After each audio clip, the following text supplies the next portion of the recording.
இன்றைக்கு உலகத்திலே திக்கற்றவர்களை ஆதரிப்பதற்கு வேறு சிலர் மாத்திரம் முன் வரலாம். விதவைகளை விசாரிப்பதற்கு ஒரு சிலர் முன் வரலாம். ஆனால் வேதம் சொல்லுகிறது, அந்த சராசரங்களை படைத்த தேவன் திக்கற்ற பிள்ளைகளுக்கும் தகப்பனாயிருந்து விதவைகளை விசாரிக்கிற, நியாயம் விசாரிக்கிற தேவனுமாயிருக்கிறார் என்பதை பார்க்கிறோம். அவ்வளவு பெரிய கர்த்தர் நம்மை இவ்விதமாக விசாரிக்கிறது நம் ஒவ்வொருவருக்கும் கிடைத்த பாக்கியம். நாமும் அவரிடத்தில் தெரியப்படுத்துவோமாக.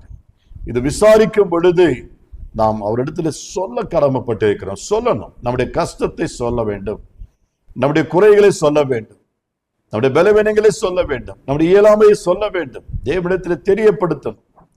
அப்படி சொல்லும் பொழுது, தெரியப்படுத்தும் பொழுது தேவன் அதிலிருந்து நமக்கு ஒரு விடுதலை கொடுத்து நம்மை மகிழ்ச்சியோடு வாழ வைப்பார்.